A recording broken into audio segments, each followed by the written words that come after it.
അവിടെ നിന്ന് വാർത്തകളുമായി ഗോപാലാണ് ചേരുന്നത്. Hi Gopal, good morning. Good morning Roshni. എന്തുണ്ട് തിരുവനന്തപുരത്ത് വിശേഷം? മാനവീയത്തിലാണ് നിൽക്കുന്നത്. അതെ, നല്ല തെളിഞ്ഞ കാലാവസ്ഥയാണ്. അതെ, തിരുവനന്തപുരത്ത് വളരെ നല്ല വിശേഷമാണ്. കുറേ ദിവസം മഴ വല്ലാണ്ട് ബുദ്ധിമുട്ടിച്ചിരുന്നു എങ്കിൽ പോലും ഈ ദിവസങ്ങളിൽ നല്ല തെളിഞ്ഞ കാലാവസ്ഥ വന്നിരിക്കുന്നു. പിന്നെ തിരുവനന്തപുരം വെങ്കടേഷ് പറഞ്ഞതുപോലെ തന്നെ മാനവീയ നമുക്ക് ഒരു പ്രധാനപ്പെട്ട ഇടമാണ്. അതുകൊണ്ട് എന്തുണ്ടായാലും ആദ്യം ഓടിയെത്തുന്ന രണ്ടിടങ്ങളിൽ ഒന്ന് കനകക്കുന്നും ഒന്ന് മാനവീയമാണ് ഇപ്പോൾ. അതുകൊണ്ട് ആദ്യം തന്നെ രാവിലെ മാനവീയത്തേക്ക് വന്ന് കുറച്ച് പോസിറ്റീവ് വൈബൊക്കെ പിടിച്ചിട്ട് പോകാമെന്നാണ് വിചാരിക്കുന്നത്. ശരി, ഗോപാൽ ഇപ്പോൾ പറഞ്ഞല്ലോ മഴയൊന്ന് മാറി നിൽക്കുന്നു, പക്ഷേ ഇടവിട്ട് മഴ തുടരുമെന്നൊരു മുന്നറിയിപ്പുണ്ടല്ലോ ഗോപാൽ. അപ്പോൾ ഇന്ന് ഏതെങ്കിലും ജില്ലകളിൽ മുന്നറിയിപ്പുണ്ടോ? വെങ്കടേഷ്, സംസ്ഥാനത്തെ മഴ മുന്നറിയിപ്പ് എടുത്ത് പരിശോധിക്കുകയാണെങ്കിൽ കാലവർഷം ഒന്ന് ശമിച്ചിട്ടുണ്ട്.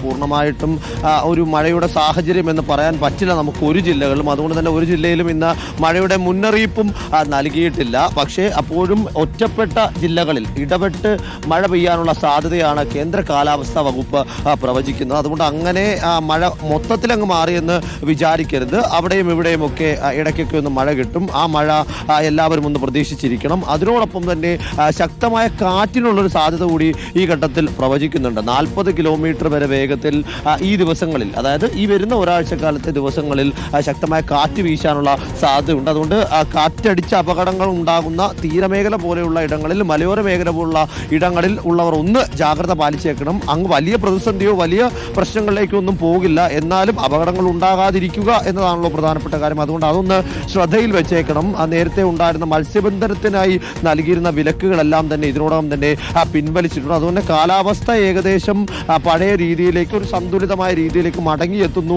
ഒരു രണ്ടാഴ്ചക്കാലം വലിയ രീതിയിൽ ബുദ്ധിമുട്ടിച്ചതിന് ശേഷം എന്ന് വേണം നമുക്ക് ഈ ഘട്ടത്തിൽ പറയാൻ. മറ്റൊന്ന്, ഇന്ന് തിരുവനന്തപുരത്ത് ഒരു പ്രതിഷേധം നടക്കുന്നുണ്ട്. TDF-ന്റെ നേതൃത്വത്തിലാണ് ഈ പ്രതിഷേധം നടക്കുന്നത്. KSRTC-യിൽ വിവിധ ആവശ്യങ്ങൾ, അതുമായി ബന്ധപ്പെട്ട വിവിധ ആവശ്യങ്ങൾ ഉന്നയിച്ചുകൊണ്ട് ഇവർ നടത്തുന്ന സമരം KSRTC ചീഫ് ഓഫീസിലേക്കാണ് രാവിലെ 11 മണിക്കൊരു പ്രതിഷേധ മാർച്ച് സംഘടിപ്പിക്കാൻ ഒരുങ്ങുന്നത്. അവിടെ ആവശ്യങ്ങൾ നിരവധിയാണ്. DA-യുമായി ബന്ധപ്പെട്ട പ്രശ്നങ്ങൾ പരിഹരിക്കുക, ഷണ്ടിങ് ഡ്യൂട്ടി നിർത്തലാക്കി ആ ഉത്തരവ് പിൻവലിക്കുക തുടങ്ങിയ വിവിധ ആവശ്യങ്ങൾ മുന്നോട്ട് വെച്ചുകൊണ്ടാണ് അവർ ഈ സമരം നടത്തുന്നത്. അത് രാവിലെ 11 മണിക്ക് ഉണ്ടാകുമെന്ന് അവർ അറിയിച്ചിട്ടുണ്ട്.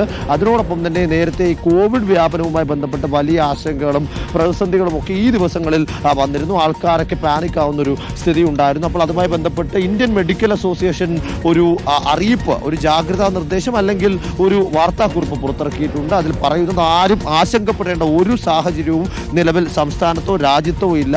എല്ലാവരും വാക്സിൻ എടുത്തതിനാൽ തന്നെ ഇപ്പോൾ ഉണ്ടാകുന്ന കോവിഡ് വകഭേദം അത് വളരെ നിസ്സാരമാണ്.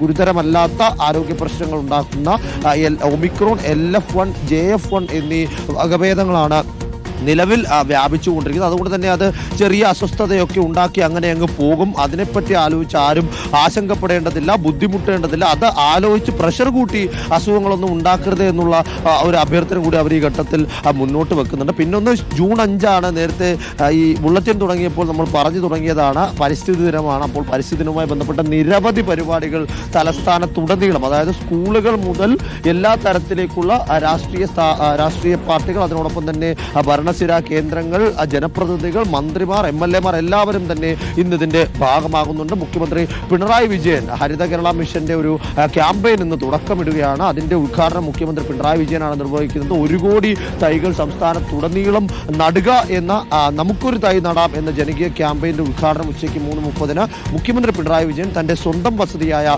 ക്ലിഫ് ഹൗസിലാണ് അത് ഉദ്ഘാടനം ചെയ്യുന്നത്. അത്തരത്തിൽ മന്ത്രിമാർ ഓരോരുത്തരും ഇത്തരം ഓരോ പരിപാടികൾ സംഘടിപ്പിക്കുന്നു. അതുതന്നെ തിരക്കിട്ടൊരു ദിവസമായിരിക്കുമെന്ന കാര്യത്തിൽ സംശയമില്ല തിരുവനന്തപുരത്തെ സംബന്ധിച്ചിടത്തോളം എന്ന് റോഷൻ.